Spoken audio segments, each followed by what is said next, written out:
네, 우리 함께 기도하겠습니다.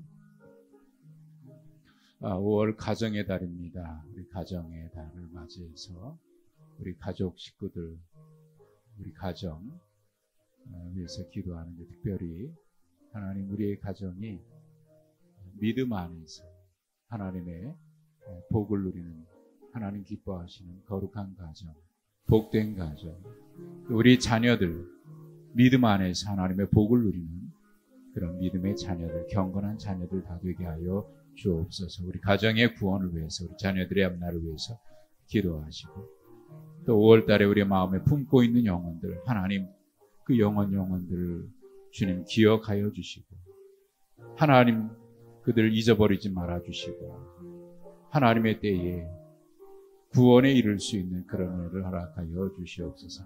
우리 위해서 기도하시고, 우리 환우들 가운데 우리 이희자 집사님 남편 여전히 의식이 완전히 돌아오지 않은 상태에서 지금 굉장히 힘들어하고 계시고, 오영희 권사님 지금 의식이 없는 상태에서 지금 호스피스, 용인에 있는 호스피스 병원으로 옮겨가 계십니다. 위해서 우리 환우들을 위해서 우리 함께 기도하시고, 오늘 예배를 위해서 기도하겠습니다. 하나님 아버지, 오늘도 주님 앞에 우리를 불러주셔서 감사합니다. 하나님 앞에 예배할 수 있는 그런 은혜 주시니 감사합니다. 특별히 하나님, 우리 5월 가정의 달을 맞이해서 우리 자녀들과 우리 식구들, 믿음의 가정들 하나님 붙들어 주셔서 온 가족이 하나님의 구원의 은혜와 평강을 누릴 수 있는 참된 구원의 축복을 누릴 수 있도록 하나님 은혜를 베풀어 주시옵소서. 특별히 우리 자녀들 믿음의 길을 걸어갈 수 있도록 도우시고, 하나님 안에서 참된 평안과 복을 누릴 수 있는 우리 모든 가정, 경건한 가정, 믿음의 가정, 하나님 기뻐하시는 복된 가정들 다 될 수 있도록 하나님 도와 주시옵소서. 하나님의 또한 우리 마음속에 하나님 간절히 바라고 기도하는 영혼 품고 기도하오니, 하나님 그 영혼들을 주님 기억하시되 하나님 잊어버리지 말아주시고, 하나님 때에 더 늦지 아니하도록 하나님 주님 앞에 나올 수 있는 그런 은혜를 허락하여 주시기를 간절히 기도합니다. 안타깝게 기도하는 우리 사랑하는 지체들의 기도를 기억하여 주시고, 저들이 낙심치 말게 하시고 포기치 말게 하시고, 끊임없이 기도하며 주님께서 우리에게 분부하신 거룩한 사명을 잘 감당하고 사랑으로 실천하고 순종으로 섬길 수 있는 그런 은혜를 허락하여 주시옵소서. 환우들 가운데 하나님, 특별히 이희자 집사님 남편과 또 오영희 권사님 하나님 어루만져 주시고, 그 영혼을 주님 기억하여 주시고, 육체는 연약할지라도 그 영혼 주님 구원하여 주시고, 주님 손 끝까지 붙잡을 수 있도록 하나님 도와 주시옵소서. 오늘도 예배 자리에 불러주셨습니다. 하나님, 오늘도 주의 음성을 들을 수 있게 하시고, 주의 말씀을 통해서 우리 심령에 하나님 어루만져 주시는 은혜를 경험하는 복된 시간이 되게 하여 주시옵소서.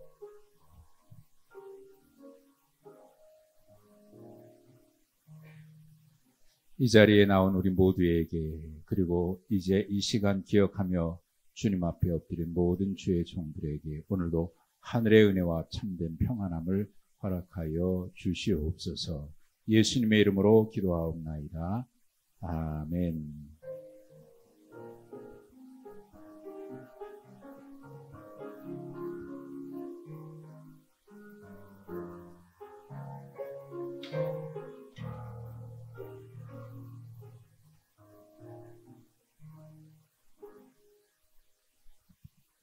로마서 9장 1절에서 13절입니다.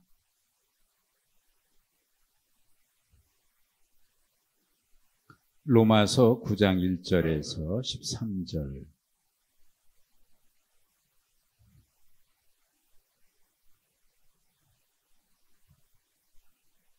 로마서 9장 1절에서 13절입니다.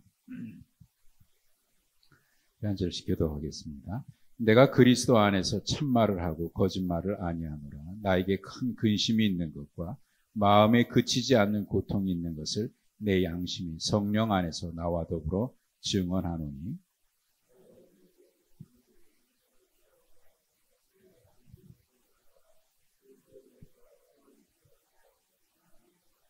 그들은 이스라엘 사람이라. 그들에게는 양자됨과 영광과 언약들과 율법을 세우신 것과 예배와 약속들이 있고,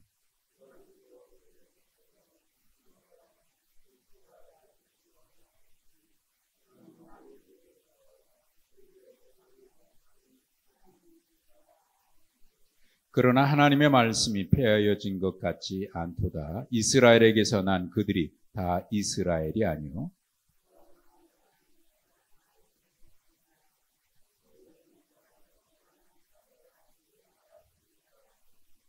곧 육신의 자녀가 하나님의 자녀가 아니요 오직 약속의 자녀가 씨로 여기심을 받느니라.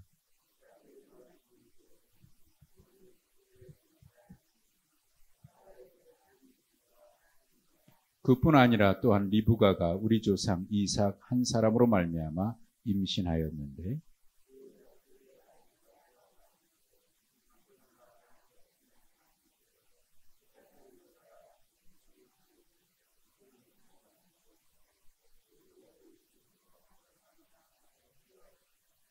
리브가에게 이르시되 큰 자가 어린 자를 섬기리라 하셨나니,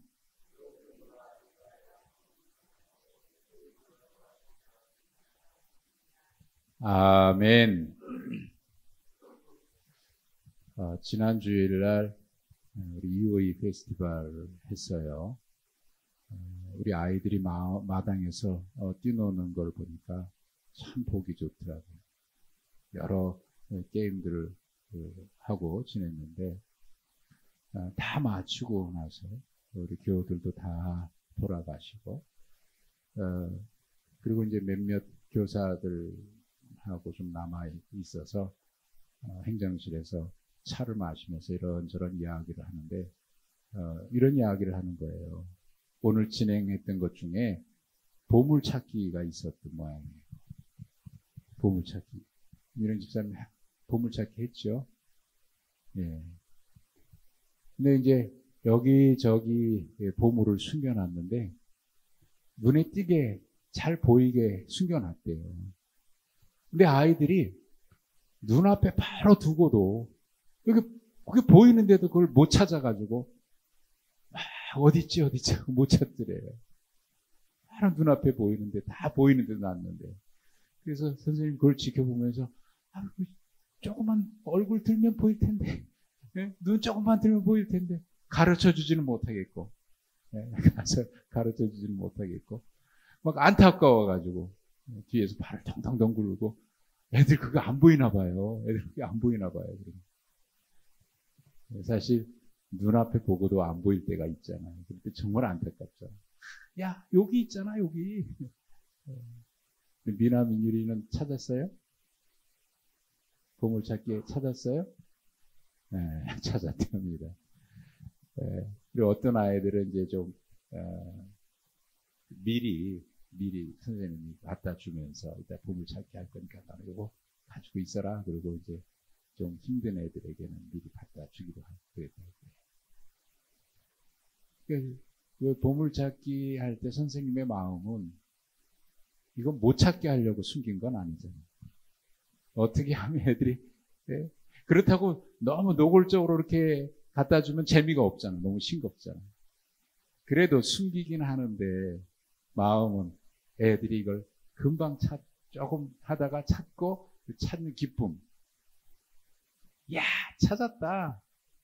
그거 가지고 가서 또 선물로 교환했을 때 이런 걸 이제 성취감이라든지 그런 만족을 누리도록 하기 위해서 이렇게 숨겨놓잖아요. 못 찾게 하려고 한 건 아니죠. 근데 눈에 보이는데, 다 보고 있는데 애들은 그거 못 찾고 막 이러니까 너무 안타깝대요. 너무 안타깝대. 야, 거기 있잖아, 거기 있잖아. 어쩌면 우리의 모습 가운데도 그런 눈에 뻔히 보이는데도 보지 못하는 그런 안타까운 모습이 우리에게도 있지 않을까 싶은 생각이 들었습니다. 하나님께서 우리에게 정말 복된 길을 알려주셨고, 복된 길을 알려주셨고, 하나님은 우리에게 구원에 이르도록 하기 위해서 복된 길을 우리에게 생명의 말씀, 복음의 말씀 우리에게 주신 것은 하나님의 마음은 우리가 멸망하기 위한 게 아니고, 네? 다 구원에 이르기를 원하시는 게 하나님의 마음 아닙니까? 부모의 마음은 자식들이 고생하라고 그런 마음이 어디 있겠어요. 때로는 잘못 선택하거나 자기 고집 때문에 고생을 하더라도 부모의 마음은 그걸 보면서 야, 그래, 너 잘했다. 고생 좀 해봐야 돼. 이놈아. 혹시 말은 그렇게 할지라도 마음은 뭐예요? 그 고생 안 했으면 좋겠고, 잘 됐으면 좋겠고, 네? 고생을 하면서 나름대로 깨닫고 성숙해지는 것이 인생이긴 하지만, 그래도 좀 덜 했으면 좋겠고, 이게 이제 부모의 마음인 것처럼, 하나님의 마음도 우리가 다 구원에 이르기를 바라시는 거지. 하나님은 징계하고 심판하시는 것보다 우리 구원하기를 원하시는 게 하나님 마음이죠. 때때로 징계하고 심판하실 때도 그 목적은 멸망에 있지 않고 징계 자체에 있지 않고 그렇게 해서라도 돌아오기를 바라는 게 하나님 아버지의 마음이에요. 요한계시록을 말씀을 드리면서 요한계시록은 무서운 심판의 책이 아니라 구원과 축복의 책이다. 어떻게 하면 구원에 이를까? 그래서 요한계시록 1장 3절에 뭐라고 말씀하시냐면 이 계시의 말씀을 읽는 자와 듣는 자와 지키는 자가 복이 있다. 복이 있다라고 하는 말씀이에요. 복을 주기 위해서. 우리의 생명을 주기 위해서. 이게 하나님의 마음이잖아요. 그런데 눈앞에 하나님이 보여주셨는데도 갈 길을 보여주셨는데도 우리 고집 때문에 인간의 교만함 때문에 그 길을 안 갈 때 하나님의 마음이 얼마나 답답하고 아프고 안타까우실까 그런 생각을 했습니다. 제가 전에는 종종 말씀드렸는데 최근에는 그 말씀을 잘 안 봐서 그 신명기 29장 제가 참 좋아하는 말씀이에요. 신명기 29장 29절 외우기도 좋아요. 29장 29절이니까. 신명기 29장 29절을 한번 보시면은 이런 말씀이 있습니다. 신명기 29장 29절. 자, 한번 읽어볼까요? 같이? 시작. 아직들 찾으셨군요. 다시. 29장 29절입니다. 구약 309면 시작. 감춰진 일은 우리 하나님 여호와께 속하였거니와 나타난 일은 영원히 우리와 우리 자손에게 속하였나니 이는 우리에게 이 율법의 모든 말씀을 행하게 하심입니다. 하나님께서 우리에게 율법의 말씀, 이게 율법을 율법하고 복음하고 이분법적으로 생각해서 율법 그러면 무조건 나쁜 거다 이런 선입견을 가지고 있는데 여기서 말씀하고 있는 것은 그런 의미에서 율법을 말하는 게 아니고 생명의 법, 축복의 말씀, 우리가 그 법을 지키면 형통하고 복된 길을 가는 그걸 얘기하는 겁니다. 그러니까 여기를 복음이라고 이렇게 해도 이 맥락으로 봤을 때 틀린 건 아니에요. 율법의 말씀, 하나님의 언약의 말씀, 약속의 말씀 이렇게 해도 되겠죠. 율법의 모든 말씀에 행하게 하기 위해서 하나님께서 주시는데 그런데 그 중에 감춰진 것이 있고 우리에게 나타난 것이 있다고 이렇게 얘기해요. 감춰진 것과 우리에게 나타난 것. 감춰진 건 뭐고 나타난 것은 뭘까요? 하나님께서 왜 감춰두셨을까요? 어떤 거는 나타내고 어떤 거는 감춰두셨을까요? 쉽게 말하면 이런 겁니다. 감춰진 이야기는 누구에게 속하였다고요? 하나님께 속하였다고. 그래서 예수님께서 이런 말씀하셨어요. 재림에 언제 주님이 재림하시나 그거는 누구에게 속하였다고? 너희가 알 바 아니요? 아버지께 속했다. 나도 알지 못한다. 오직 하나님만 아신다. 이건 누구에게 속한 거죠? 하나님께 속하신 거예요. 그러니까 하나님께 속한 거를 우리가 억지로 풀려고 하거나 그거를 자의적으로 내 마음대로 해석하거나 그래서는 안 되는 거예요. 그건 하나님께 맡기고. 그런데 그걸 모르면 안 되는데 그걸 우리에게 감춰두신 건 아니에요. 그건 하나님께 맡기고. 그럼 우리가 해야 될 일은 하나님께서 이미 알려주셨어요. 그래서 그걸 나타난 일이라고 얘기했는데, 나타난 일은 영원히 우리와 우리 자손에게 속했다 그랬어요. 하나님이 우리에게 복된 길, 생명의 길, 형통의 길, 뭐 이런 그런 거는 우리에게 다 이미 말씀해 주셨어요. 그래서 그것만 지키면 율법을 다 행하고 형통하고 복을 누리는 거예요. 근데 우리는 이상하게 그건 지키면 되는데, 우리가 해야 될 몫을 다 하면 되는데, 그건 안 하고, 하나님, 그때가 언제입니까? 그것만 자꾸 생각해요. 근데 그거는 우리가, 거기에 관심 둘 일은 아니고, 우리가 진짜 관심 두어야 될 일은 내가 지금 그러면 어떻게 살아야 하느냐, 그거거든요. 그건 하나님이 이미 말씀해 주셨고, 보여주셨다, 그 말입니다. 근데 그걸 안 하고, 자꾸 핑계예요. 아니, 이왕 주실래니까 그것도 알려주시지, 그것도 주시지, 뭐, 자꾸 그래서 핑계 삼아 자기가 안 하고 있는 거를 합리화하고, 타당성을 부여받기 위해서 자꾸 핑계 하나님, 왜 그건 뭐 얘기 안 하십니까? 뭐, 그렇게 하나님이 우리에게 복 주시지 않으려고 감춰둔 것처럼 그렇게 생각하는 어리석은 사람들이 간혹 있거든요. 안타까운 거예요, 그런 거 보면. 안타까워요. 자, 여러분은 어떤 걸 보면 안타깝습니까? 자녀들을 볼 때, 어떨 때 안타까워요? 어떨 때 막 속 터질 때도 있죠. 어떨 때 속 터져요. 네, 막 미칠 정도로 막 그럴 때도 있어요. 오늘 바울 사도가 그런 이야기를 했어요. 내가 정말 큰 근심과 고통이 있다 그래요. 큰 근심과 고통이 있다. 뭐가 그렇게 큰 근심이고 고통이냐? 큰 근심이 있고 마음에 그치지 않는 고통이 있답니다.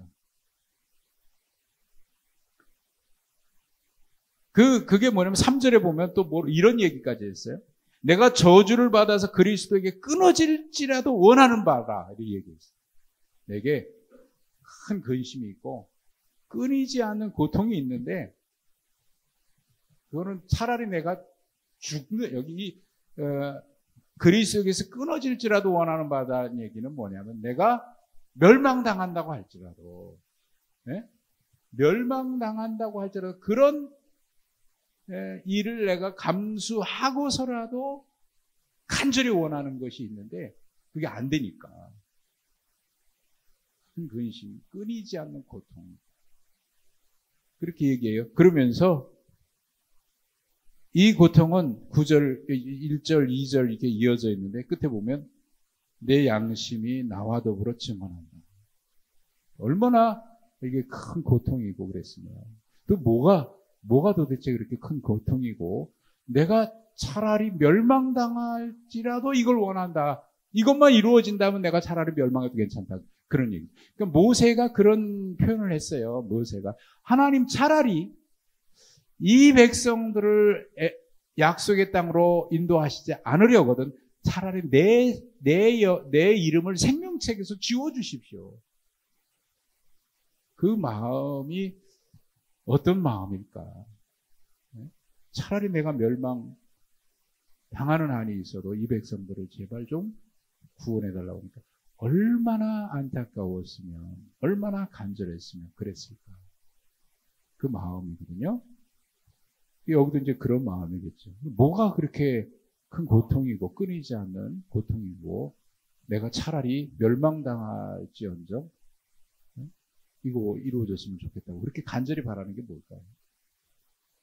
근데 사실 그 앞절에 보면은 지난주에 이제 보셨던 말씀인데, 하나님의 사랑에서 끊을 수 없다. 이 세상에 무엇도 하나님의 사랑에서 끊어낼 수 없다.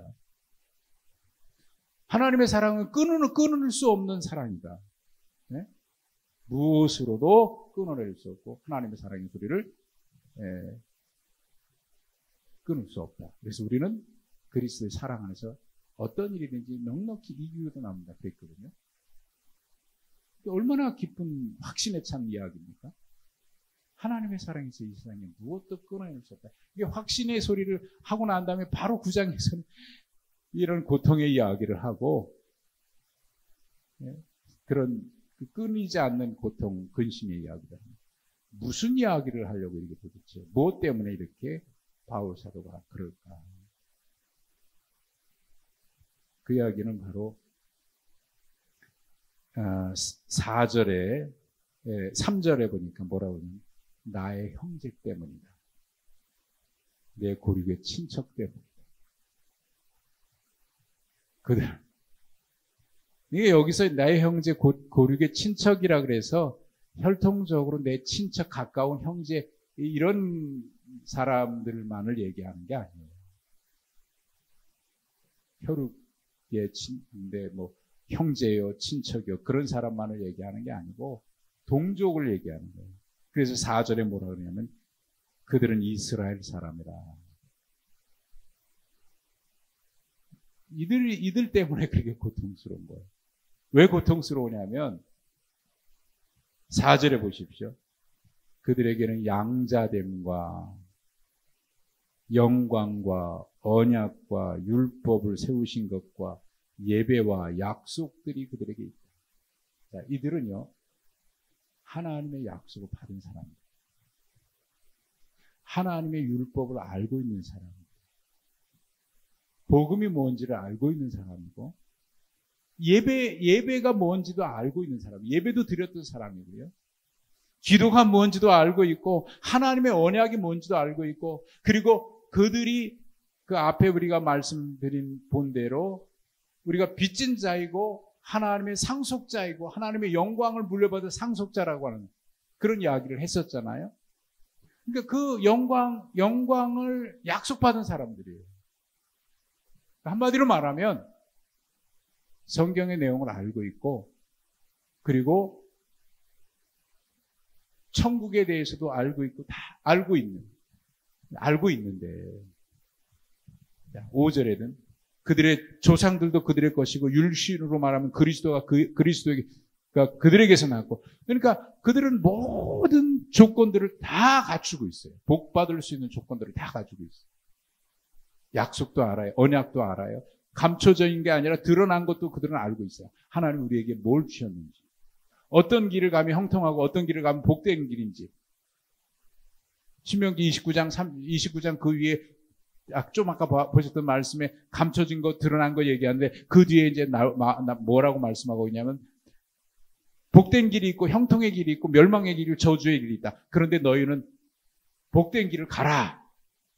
그렇게 말씀하시고 복된 길을 28장에서 계속 쭉쭉쭉 얘기했잖아요. 어디 가면 복을 받고, 나가도 복을 받고, 들어와도 복을 받고, 어떻게 하면 복을 받고, 다 복을 받는다. 그러나 그렇지 않으면 이 저주가 임할 것이다. 복이 아니라 너희들에게 형벌이 임할 것이다. 축복과 저주에 대한 이야기를 쭉 했거든요. 그러면서 너희들이 복을 받고 형통하기 위해서 생명의 길을 가라. 이게 주님의 마음이잖아요. 아버지 하나님의 마음이죠. 다 생명의 길을 가고 복된 길을 가고 형통의 길을 가기를 원해요. 그 길을 이미 우리에게 말씀하셨어요. 근데 알고 있는데 안 가는 거예요. 왜? 교만해서. 아니, 그리로 가면 복이 된다고? 복된 길이 거기 있다고? 아니야. 이게 더 좋은 거야. 그리고 자기 길을 가요. 마치 에덴 동산에서 아담과 하와가, 여러분 하나님께서 아담과 하와에게 에덴 동산에서 주지 않은 게 있습니까? 네? 약속으로 주지 않은 게 있습니까? 그럼 우리는 얘기해요. 선악과 있잖아요. 그래요. 근데 여러분, 하나님께서 에덴 동산에서 주셨던 약속, 그들에게 약속한 게 뭐예요? 이 땅에, 이 동산에 있는 모든 것은 너희가 마음껏 먹어라. 마음껏 먹어라. 너희가 잘 관리하고, 네? 충만하고, 복을 누려라. 원하는 건 마음껏. 단 하나, 이 선악과만은 먹지 마라. 먹는 날은 정령 죽다. 여러분, 우리는 이상하게 주려면 다 주지 왜 그거 못 먹게 해? 그것만을 자꾸 생각해. 그런데 그거는 다른 건 줬는데 그건 안 준 게 아니에요. 사람들은 거기에 자꾸 초점을 맞춰.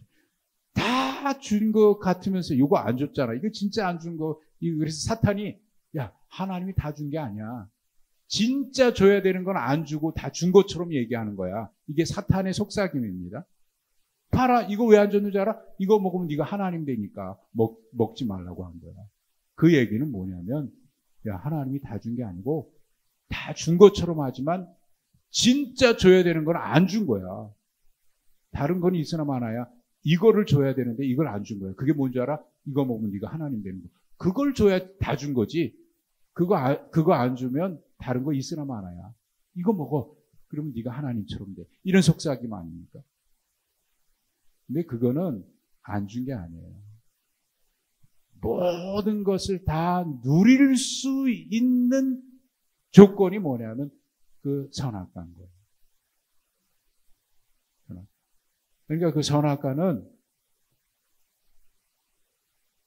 이 동산을 내가 너희가 다 마음껏 누리고 그 안에서 먹고 거기서 형통하고 번성하고 모든 조건을 다 주셨어요. 이 복을 다 누려라. 그러나 다 너에게 주었지만 단 하나 이건 먹지 마라가 아니라 너희가 이것의 주인은 아니고 내가 너에게 맡긴 관리자라는 사실만은 잊지 말아라. 그 얘기가 선악과에 담겨져 있는 약속입니다. 그러니까 그 안에서는 금지된 게 있습니까? 없잖아요. 마음껏 먹을 수 있잖아요. 모든 거 다 주셨잖아요. 네가 다 관리하고 그래서 번성하라. 그거는 네가 하나님이 아니고 너는 인간이라는 사실. 그러나 하나님께서 너에게 창조주인 내가 너에게 모든 것을 다 맡겼다는 사실만을 기억하라. 그럴 때 모든 걸 주십니다. 그러니까 우리에게 참된 복은요, 그겁니다. 우리가 하나님의 자녀고 상속자고 하나님의 유업을 물려받을 하나님의 자녀라는 사실을 분명히 할 때 이게 분명한 것이잖아요. 그럴 때 부족한 게 어디 있어요? 내 하나님이 내 아버지가 창조주 하나님이십니다. 온 천지를 창조하신 하나님. 그 하나님께서 나에게 주셨어요. 그걸 모르고 헛된 이야기에 속아서 넘어갈 때 보면 안타깝잖아요. 그러니까 바울 사도는 지금 이들이 복된 걸 다 가지고 있는 거예요. 다 받았어요. 그럼에도 불구하고 그들이 그 복을 누리지 못하는 거예요, 지금. 그러니까 이게 너무 안타깝고. 그러면 이제 그 다음에 이제 그러면 왜 그들이 복을 못 누릴까? 하나님이 택한 백성인데 왜 복을 못 누릴까? 거기서 이제 이야기가 나오는 게 여러분 하나님이 이스라엘을 택하셨지요. 근데 그 이스라엘을 택했다 그럴 때 그 이스라엘이 뭡니까? 어떤 게 이스라엘입니까? 민족으로의 이스라엘입니까? 국가로서의 이스라엘입니까? 하나님이 이스라엘을 택했다 그럴 때 그 이스라엘이 민족으로서 유대인 그 민족을 말하는 겁니까? 아니면 국가인 이스라엘을 말하는 겁니까?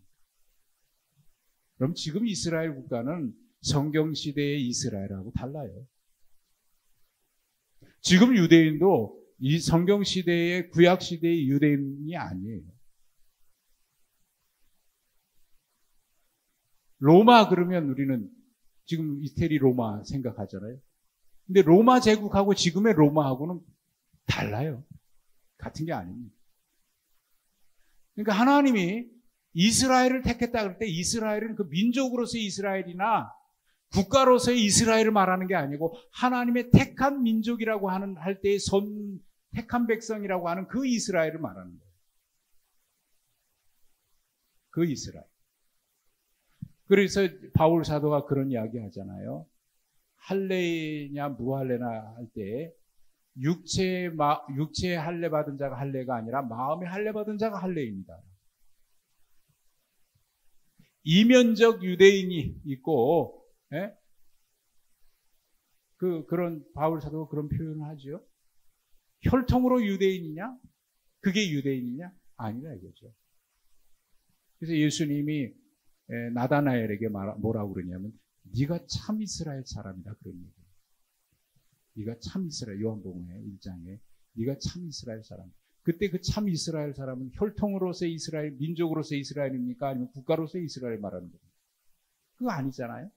하나님의 택한 백성이라고 하는 의미에서 이스라엘이에요. 그러니까 여기서 그 바울 사도가 하나님의 말씀이 폐하여진 것 같지 않도다 그래요. 하나님의 약속은 폐하지 않았도다. 뭘 얘기하는 겁니까?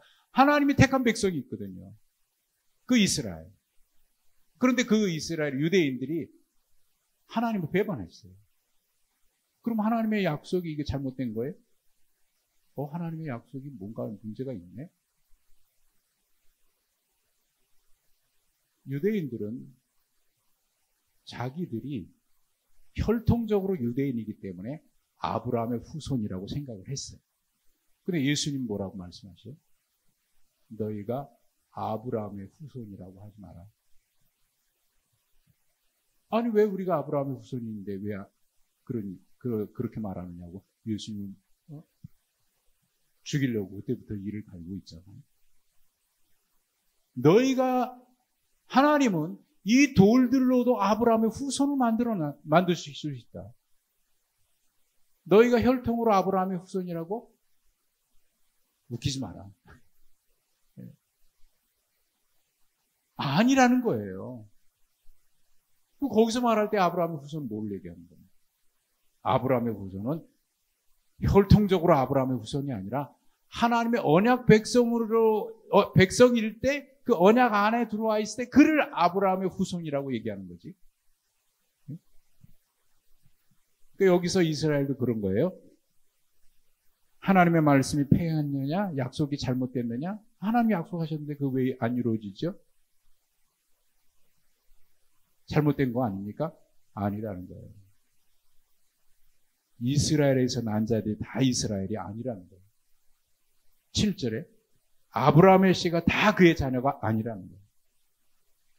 하나님의 구원은 혈통으로 되는 게 아니에요. 요한복음 1장 2절에, 요한복음 1장 12절에 영접하는 자, 곧 그 이름을 믿는 자들에게 하나님의 자녀가 되는 권세를 주셨다 그랬지. 혈통으로나, 그래서 혈통으로나,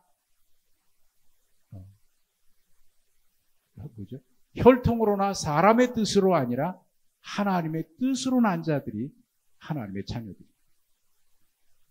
여기 이스라엘, 아브라함 얘기하죠. 그리고 8절에 보면 육신의 자녀가 하나님의 자녀가 아니고 약속의 자녀. 이게 아브라함의 후손이라고 다 너희가 이제는 우리는 뭐 구원 받았는데 우리가 그래서 이스라엘 백성 유대인들은 회개하라는 말을 가장 싫어했죠. 싫어한 게 아니라 그런 말 자체가 없어요. 유대인들에게는 회개가 없어요. 왜? 우리는 구원받은 백성인데 무슨 회개가 필요해? 구원파하고 똑같은 거죠. 그들은 이렇든지 저렇든지 약속의 자손이기 때문에 천국 간다는 거예요. 하나님 나라 간다는 거예요. 그러니까 회개할 필요가 없는 거예요. 그런데 그때 세례 요한이 광야에서 회개하라 천국에 가까웠다. 예수님이 회개하라 천국에 가까웠다. 그러니까 유대인들이 저게 무슨 말이야? 예수님 죽이려고 그러죠. 세례 요한 그래서 죽이고.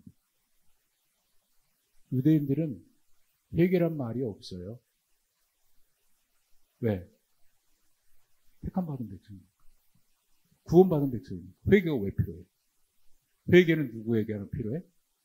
죄인에게나 이방인에게나. 그래도 유대인들 생각은 너희들은 암만 회개해도 하나님 나라 못 들어간다. 우리는 타고났으니까 들어간다. 이게 선민의식 아닙니까? 잘못된 선민의식. 복음은 그게 아니고. 바울 사도가 지금 얘기하는 게 그거예요. 육신의 자녀가 하나님의 자녀가 아니고, 이스라엘이라고 다 이스라엘이 아니고, 아브라함의 자녀라고 해서 다 아브라함의 자녀가 아니다. 이삭의 씨라야만 된다. 그러면 이삭의 씨는 또 혈통으로 이삭을 말하는 겁니까? 또 혈통으로 이삭의 후손을 얘기하는 게 아니에요. 그걸 뭐라고 얘기했냐면 8절에 약속의 자녀라고 했거든요. 약속의 자녀. 그럼 누가 약속의 자녀입니까? 네? 누가 약속의 자녀? 아브라함은 약속의 자녀. 아브라함의 후손이면 다 약속의 자손일 텐데. 누가 그럼 약속의 자손입니까? 처음으로 돌아가서 감춰진 일과 드러난 일이 있다 그랬는데, 하나님이 우리에게 드러난 일을 말씀하신 이유는 우리가 다 그 법을 지키게 하기 위해서. 그래서 그 법을 지켜서 복된 길, 생명의 길을 가도록 하기 위해서. 그래서 우리에게 드러난 약속을 우리에게 주셨다. 언약을 주셨다. 그러면 여기 말하는 약속의 자손이라야 아브라함의 자손이고 하나님의 자녀인데, 그 약속의 자녀, 누가 약속의 자손일까요? 사실 우리는 그걸 알지 못해요. 그거는 우리에게 속한 게 아니고 하나님이 택하신 거죠. 다만 하나님이 택하신 일이니까, 하나님의 주권 안에 있으니까 누가 택함 받았는지 누가 택함 받지 못했는지 우리는 알 수 없어요. 우리가 그 예정론에 대한 이야기를 제가 말씀드릴 때마다 그렇게 강조를 하는데, 예정론은 저 사람은 이스라엘 사람이니까 무슨 짓을 해도 구원받게 돼 있어. 아브라함의 후손에. 이게 유대인의 생각이고, 예수님의 말씀은 그게 아니거든요. 하나님의 말씀. 예정론은, 예정됐다는 얘기는 너는 아브라함의 후손이니까 회개 안 해도 구원받아가 아니고, 그게 예정이 아니고, 예정은 사실 우리는 몰라요. 내가 예정됐는지 안 됐는지. 하나님이 하신 일인데 우리가 어찌 알겠습니까? 다만 우리가 하나님의 은혜를 받고 보니까, 하나님의 은혜를 경험하고 보니까, 이게 내 힘으로, 내 능력으로 된 게 아니라 어느 날 내가 하나님을 믿게 된 거예요. 전에 제가 말씀드리죠. 내가 하나님을 믿은 게 아니라 믿어졌다니까요. 어느 날 믿어진 거예요. 이 놀라운 은혜. 하나님이 믿어지다니. 하나님의 말씀이 믿어지다니. 여러분, 예수 그리스도가 믿어지는 거, 이것보다 더 큰 축복이 있습니까? 저는 아무리 생각해도, 내가 어떻게 다 하나님을 믿는 백성이 됐을까? 내가 어떻게 예수 그리스도를 구주로 믿는 백성이 됐을까? 아무리 생각해도 이 세상에 이것만큼 큰 기적이 없다고 생각해요. 저만 그렇습니까? 여러분은 안 그래요? 여러분은 당연하게 느껴집니까, 이게? 내가 예수 그리스도를 믿는 사람이 됐다는 거, 이것만큼 기적이 없는 거예요. 어느 날 믿어진 거예요. 내가 믿은 게 아니고 믿어지더라니까요. 놀라운 거예요. 놀라운 거예요. 이게 축복이죠. 이게 복된 거 아닙니까? 그래서 아무리 생각해봐도 이게 해석이 안 되는 거예요. 하나님의 구원이 어떻게 해석이 돼요? 그걸 해석하려고 인간으로 막 이렇게 수학 공식 하듯이 이렇게, 교리적으로, 조직신학적으로 이렇게 막 설명을. 여러분, 하나님의 구원이 그렇게 쉽게 설명이 되는 게 아니더라고요. 이건 신비예요. 신비고 하나님의 기적이고 축복인 거예요. 그래서 이해할 수 없는 사랑, 그 고백을, 그래서 이 고백이 뭐냐면, 하나님이 나를 예정하신 거구나. 하나님이 나를 예정하신 거구나. 이 예정론은 그 하나님의 구원에 대한, 하나님이 모든 주권자이고 하나님이 행하신 일에 대해서 내가 신앙으로 고백하는 것을 예정론이라고 얘기를 하는 겁니다. 하나님의 주권을 인정하고 하나님이 행하신 일이 아무래도 이해가 안 돼요. 하나님이 나를 택하셨다. 바울 사도가 그래서 하나님이 나를 미리 알고 택하시고 구원하셨다. 로마서 8장에서 얘기하잖아요. 그건 하나님의 구원을 경험하고 봅니다. 내가 죄인이었을 때, 하나님과 원수되었을 때 하나님 나를 사랑. 왜 그렇게 나를 사랑하셨을까? 이유는 알 수 없어요. 내가 그만한 사랑받을 만한 일을 한 것도 없고 그럴 만한 자격도 없어요. 그런데 단 한 가지, 하나님이 그냥 나를 사랑하셨다. 이게 하나님 나를 그렇게 예정하셨구나. 예정하셨다. 그러니까 예정론은 하나님의 주권적인 그 선택과 은혜와 사랑에 대한 성도의 고백인 겁니다. 그 찬송 가운데 그런 거 있잖아요. 하나님의 은혜로 있을 데 없는 자, 왜 구속하여 주는지, 왜 사랑하여 주는지, 왜 나를 붙들어 주시는지, 난 뭐라고요? 그 다음에 알 수 없다. 이게 진짜 고백인 겁니다. 이게 진짜. 하나님의 그 사랑을 알 수가 없는 거예요. 너무 놀라워요. 설명이 안 돼요. 설명이 안 돼요. 여러분은 어떠십니까? 우리를 사랑하신 하나님의 그 사랑이 바로 그런 거예요. 저는 가끔 이런 생각을 해봐요. 내가 참 시인이었으면 좋겠다는 생각을 해봐요. 시인. 왜 그런 생각을 하냐면, 여기서 말하는 시인은 앞에 성씨가 원자가 아닌 걸 아시죠? 무슨 얘기 이해가 안 되셨습니까? 지난주에 목사님이 그러더라고요. 모세 이야기를 하면서 어느 할아버지가 넓은 바다 앞에서 지팡이를 들고 숫자를 세고 계셨어요. 10, 9, 8 쭉 세니까 그 옆에 있는 손자가 할아버지, 모세?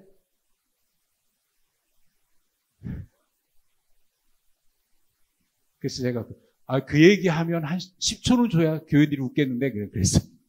이해되셨어요? 할아버지 모세? 네, 뭘 세냐고 하는 말은 모세. 할아버지가 모세였어요. 무슨 얘기하다가 지금. 시인이 됐으면 좋겠다는 생각을 할 때도 있어요. 왜 그런 생각이냐면, 이 하나님의 은혜와 사랑, 예를 들어서 사랑이라고 그럴게요. 사랑. 사랑을 뭘로 표현해야 이게 좋을까요?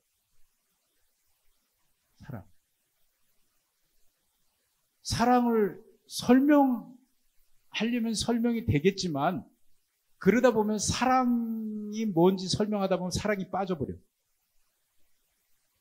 사랑은 뭐다라고 정의하기가 어려운 거예요. 그래서 어떤 분은 사랑하면 시인이 된다. 이렇게 얘기를 하더라고요. 사랑하면 시인. 사랑하면 막 노래도 나오고 시도 나오고 그러잖아요.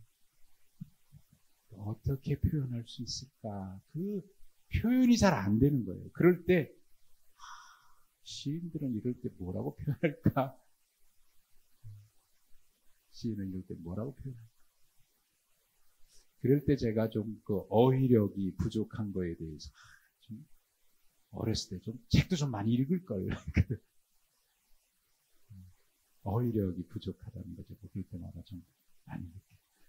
뭐라고 좀 싹 한마디로 표현하면 그게 막 머리에 지식으로 이해되는 게 아니라 그냥 확 와닿는 그런 표현이 없을까 말이죠.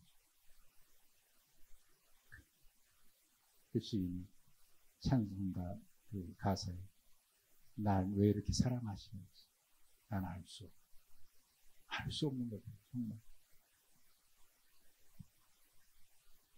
그래서 그 11절에 뭐라고 얘기하냐면 어떤 자녀가 약속의 자녀냐 11절에 그 자식들이 아직 나지도 아니하고 무슨 선이나 악을 행하지도 아니한데 택하심을 따라되는 하나님의 뜻이다. 이건 하나님의 뜻이다라고 얘기를 하는 거예요. 바울사는. 그 우리가 알 수 없는 그게 예정이고 예지다. 또 이렇게 얘기합니다. 그리고 그거는 오직 부르시는 이로 말미암은 거다. 부르시는 하나님이 하시는 것이지 우리가 알 수 없다는 거죠. 그래서 그 뒤에 보면 이제 그런 얘기하자 하나요. 그릇이 토기장에게 왜 나를 이런 그릇으로 만들었습니까? 하고 따질 수 있냐? 그 그릇도 쓸모가 있고 이 그릇도 쓸모가 있는 거예요. 그런데 이 그릇이 이 목적에 쓸모가 있어서 그렇게 만들었는데 그것에 대해서는 감사 안 하고 왜 나를 이 그릇으로 만들었습니까? 하고 불평하는 거예요. 그러면 너는 네가 필요한 그 그릇으로 쓸모 있는 그것이 하찮게 보이냐? 그것도 귀한 거 아닙니까? 다 쓸모가 있으니까 만든 거 아닙니까?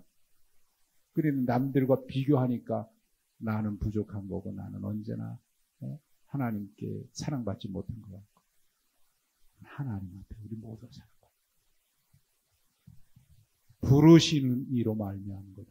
바울 사도는 하나님의 언약이 폐해진 게 아니고 혈통이나 뭐 이런 거로 말하니까 하나님의 약속이 폐해진 것 같은데 아니라는 거예요. 그건 유대인들의 구약시대의 잘못된 해석 때문에 그런 거고 하나님의 뜻은 그게 아니라 혈통으로 구원받는 게 아니라 하나님의 뜻이다. 거기에 우리가 믿음으로 응답하여 나가는 삶이죠. 그러니까 복된 길이 있으니까 복이 되라 그러면 저절로 복이 되는 게 아니라 아멘 하고 그 복된 길을 걸어갈 때 복이 되는 거죠. 눈앞에 보이는 거 이거구나 하고 그 길을 걸어갈 때 감춰진 것 같지만 감춰진 게 아니라 우리 눈앞에 보여준 거니까. 하나님은 우리에게 그런 마음으로 우리에게 말씀을 주시고 생명의 길을 복된 길을 우리에게 말씀하셨어요. 그러니까 우리에게 주신 율법이라 우리가 율법이라고 표현하면 언제나 그게 부정적인 뉘앙스를 가지고 있는데 하나님의 약속은요. 못 가는 길을 우리에게 주시는 게 아니라 골탕 먹기 위해서 어려운 길을 우리에게 주신 게 아니라 하나님의 말씀은 멀리 있는 게 아니라 어렵지도 않고 멀리 있는 게 아니라 가까이 있느니라 내 입에 있느니라 로마서 10장에 이제 그런 말씀이 나오죠. 하나님의 약속 이미 우리에게 보여주셨고 드러나 있다. 그 길을 믿음으로 가면 복된 길 생명이 여러분 이게 하나님의 사랑인데 그걸 모르니까 바울 사도가 너무너무 안타깝고 막 그렇다는 거예요. 우리도 때때로 그럴 때가 있어요. 이렇게 하면 잘 될 텐데 자녀들 보면서 이렇게 하면 복이 될 텐데 어떤 분들을 보면 왜 저거 하면 복을 받을 텐데 왜 그걸 안 가지? 그게 막 보일 때도 있거든요. 그때는 막 안타깝죠. 그런데 얘기한다고 되나? 스스로 깨달아야 되죠. 그때 기다리려니까 막 안타깝고 속이 터질 때가 있어요. 그냥 기도할 뿐이죠. 기도하는 기회가 되면. 그러나 우리는 이런 길을 알고 그 길을 가니까 저와 여러분은 다 복된 사람들인 줄 믿습니다. 행복한 사람들이라고 저는 믿습니다. 이 행복을 누리면서 기쁨과 감사함으로 신앙의 길을 걸어가는 우리 모두가 되시기를 축복합니다. 하나님 감사합니다. 우리에게 생명의 길, 복된 길, 은혜의 길을 우리에게 알려주시고 그 길을 걸어갈 수 있도록 우리에게 은혜를 주시고 인도해 주시니 감사합니다. 주의 인도하심을 따라 날마다 이 복된 길, 형통의 길을 걸으며 하나님의 복을 누리는 우리 모두가 되게 하시고 우리 가정이 되게 하시고 또한 그 길을 우리 이웃들에게 전하고 또 알려주는 증인으로 살게 하옵소서. 예수님의 이름으로 기도하옵나이다. 아멘.